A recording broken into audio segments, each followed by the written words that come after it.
Howdy. I'm Grey Pilgrim. Oh boy. Getting cold these days. Well, top of the morning to you. Today's going to be a little bit of a history lesson. Now pay attention, there'll be a quiz, third period. The British Isles have had some interesting history. Let me get that over here a little bit. In the 17th century, about 1641 to 1650, the British had this little bit of an issue. They had the Parliament and they had the King. And the King and the Parliament did not agree. And basically they declared war on each other. And from 1641 to 1650, they duked it out. Parliament won. King lost. They cut his head off. His name was Charles I. And when they did, the general who had led the parliamentary army, Oliver Cromwell, took his, what he called the New Model Army, and said, okay, I put this army together, and I've finally vanquished the royalty, and now I'm going to become the Lord High Protector. What do I do with this army now? Because I've got all these guys with guns and swords and stuff. I know, I'll go reconquer Ireland and Scotland. So he sends them north, and they take Scotland, and they take a bunch of ships and go over to Ireland and start kicking butt and committing what basically turned into ethnic cleansing. The Irish didn't like that one dang bit. Well, basically they created a new feudalism in Ireland with all the Irish citizens being peasants.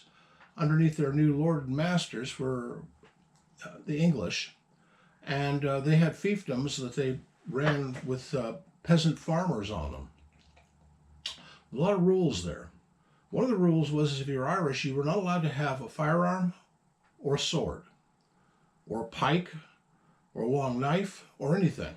You're not allowed to have any kind of weapon. Well, so what does the Irishman do? What they did back in the antiquity, they went to the hedgerows. They looked through the hedgerows and they found sticks. And then when the laird, the Englishman in control, said, "Hey, Paddy, what are you doing with that stick?" And he says, "Oh, master, this is not a weapon. This is just me walking stick." And he got away with it.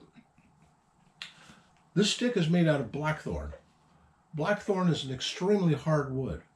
And the process to make this takes about a year to cure it, to get it dry enough. You cut this in the wintertime, and it's cut like that, with this going down to the root, and this being the stalk of it.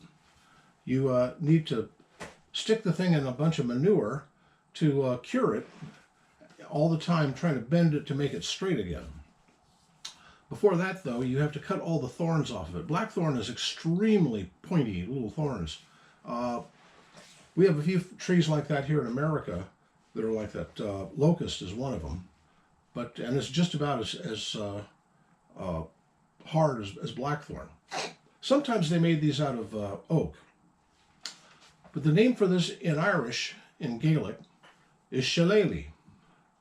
And back in the ancient days, towns in Ireland, communities, clans, groups, which settled disputes through a manly conflict, which was called, I think it's called Battertech, something like that, which is basically stick fighting. And it had very, very meticulous rules you had to behave in.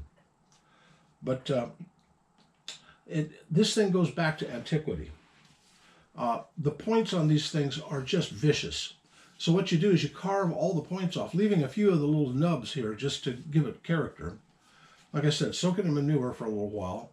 Then you hang it by a rope inside the family hearth in the smokestack, so that it basically cures the wood over another year. Then you take it out, and then you cure the handle, or where you've carved a handle out of the bowl of the root, and the rest of it, if you want, with something like whale oil or butter or lard, and you've got a Very, very formidable weapon made out of a very stout, strong piece of wood. These days, the only place you'll really find blackthorn anymore is along the hedgerows or the verge of the highways. The blackthorn itself is becoming an endangered plant there. Well, this was how an Irishman said, you know, I am a human being too, and as a human being, I deserve a weapon to protect me and my own. And this is the way they did it. One thing you could do is use a hot nail and drill a hole up here in the handle, then pour in lead. Make it a little bit heavier on that end and make a much better little club. Well, just a thought on Irish independence and Irish independent thought. I have some Irish blood in me, so I know that one. Anyway, I'll leave you with this bit of folklore. See, this was carried by some mythical heroes in Irish mythology. If interested, look up some of the Irish myths in like the Book of Invasions or the Tales of the Tuatha De Danann, the people of the Hollow Hills. There was an Irish folk rock group back in the 70s called Horselips, and they did a novel, or did an album. Sort of, it was popular there to do what they call rock operas, and they did their own. It was called the Book of Invasions, and the last song on I think it was on the last side of that particular album was a song called Ride to Hell. And I'll leave you with the last lines of that song. He's sure to come a-calling when the shades of night are drawn. A twisted blackthorn in his hand, he'll linger on till dawn. You wish to stay forever young, but only he knows how. It's his blessing, it's his curse, and it's your decision now. Happy trails.